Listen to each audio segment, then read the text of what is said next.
Hello everybody and welcome back to the shop. My name is Eric Leahy and welcome. Hope you guys are cozy and warm. Maybe you guys get something cozy and warm to drink like tea or coffee. And we're going back in with a blacksmithing video. I haven't done one of these in a long time. Actually, I haven't recorded anything in a very long time, which I'm very sorry about. I planned on doing a Christmas video and I planned on doing a Valentine's video, which this is. So I had some plans of doing videos, but of course life gets in the way. So we're back in with a brand new video and we're gonna get started. So this is making a rose for my Valentine, my fiance, for my love. And here I'm actually using square stock, like square flat stock, cut into squares. And you can see I took a zip disc. You can buy any zip disc anywhere, and you can cut the four sides, mark up the center real roughly, because it's going to move anyway when you start forging it, so it's just a kind of placeholder of where you're going to be drilling eventually. And we cut them into squares instead of actually cutting them into a template of the rose pieces, for mostly the reason of accessibility. It's easier to do this, it's quicker, it's faster, and it still gives the same effects. We're using a sharp cross peen to put in some deep texture, and we're sectioning out each corner. And you're going to do the same thing to each corner, fanning it out, rotating it slowly, and really pinching and squishing it out. Thinner towards the edge, but if you thin out the entire corner but leave the center thick, it's totally fine too.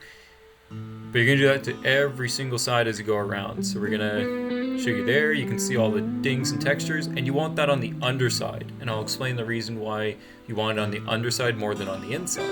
There's the second one done. Really zoomed up here. And we're doing the last one here, it looks like. Now you can separate and move some of the petals out of the way more so you can more evenly fan it out.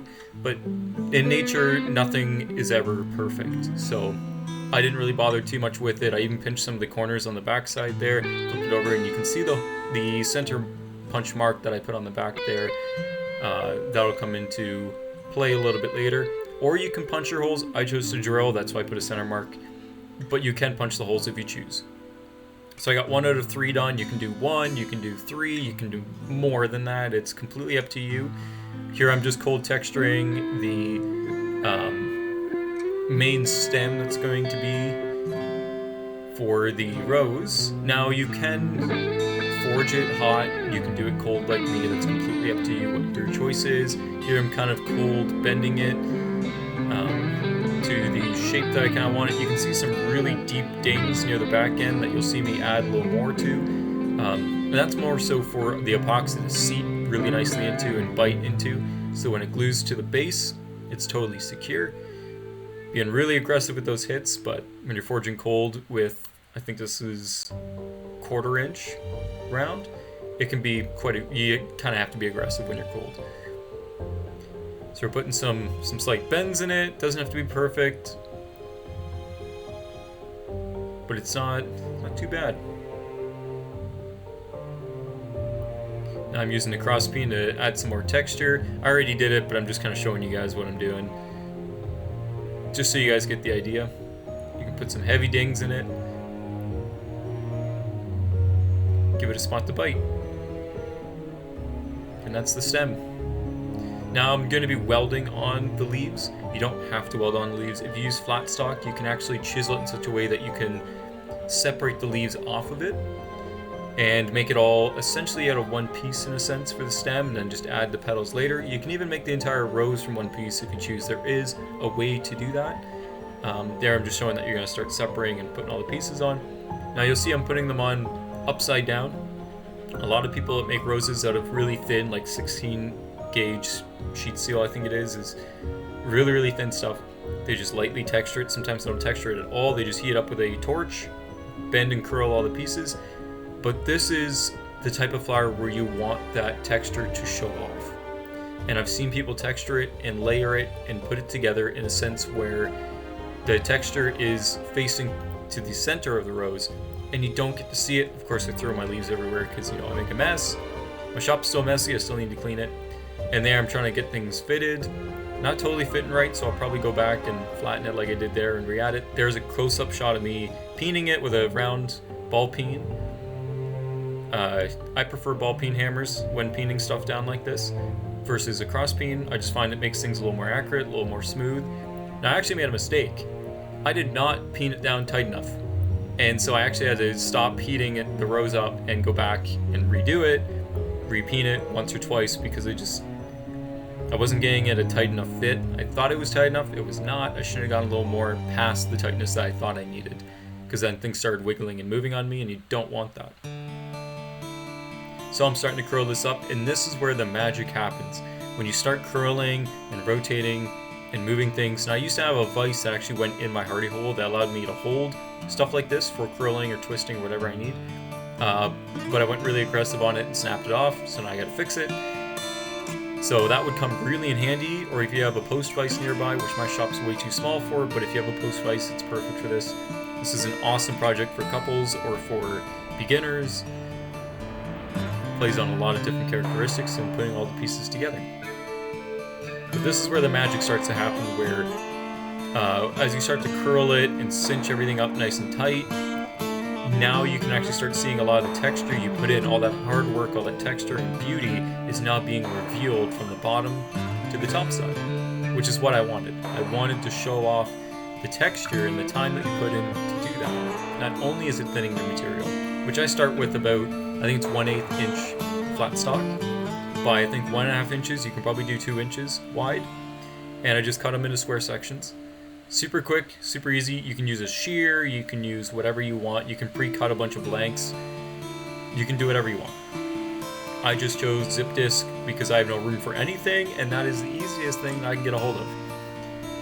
So there I just used some pliers as a makeshift vise just to hold it and give me a little more grip so I can start curling and twisting things a lot better. And now it's starting to look a lot more like a rose.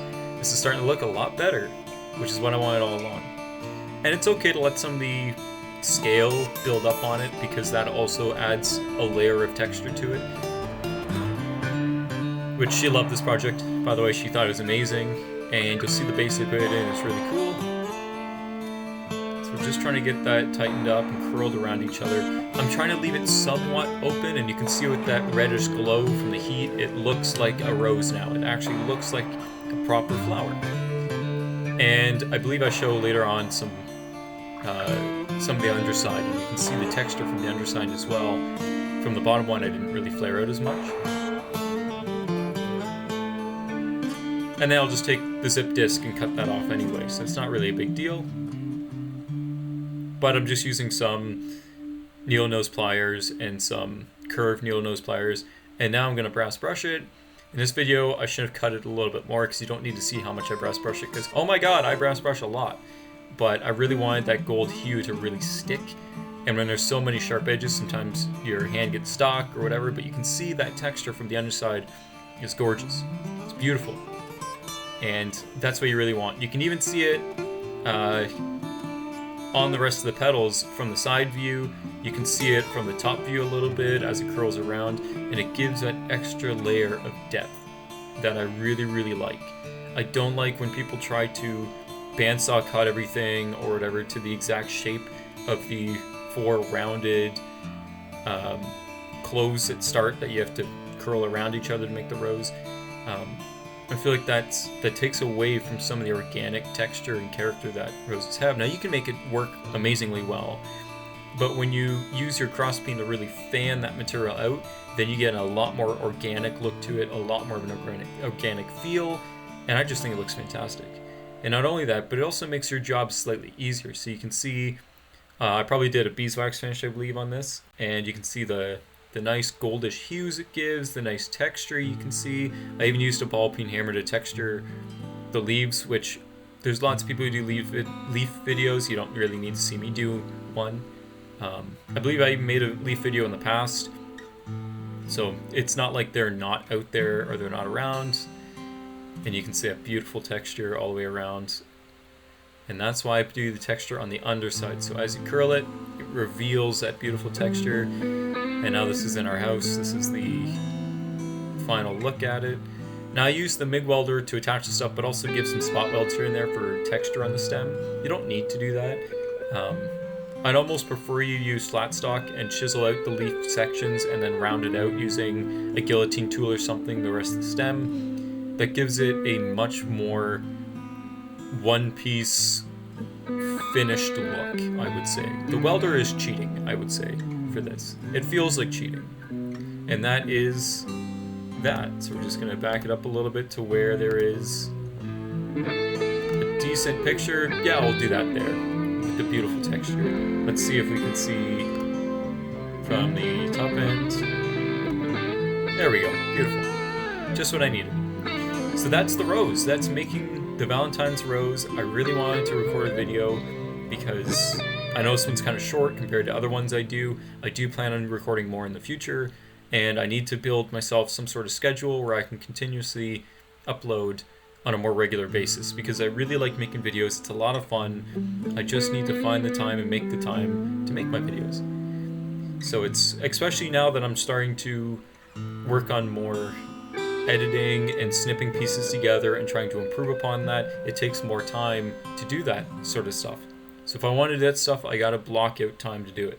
But anyway, that's enough for today. Thank you guys so much for watching. If you guys enjoy this kind of content, like, comment, and subscribe. Go down in the comment section. Let me know what you liked, what you didn't like. It always helps out the channel as much as possible. And yeah, thank you for joining me in the shop today. And yeah, you guys are awesome. You guys are amazing. Love you guys so much. And as always, stay cozy.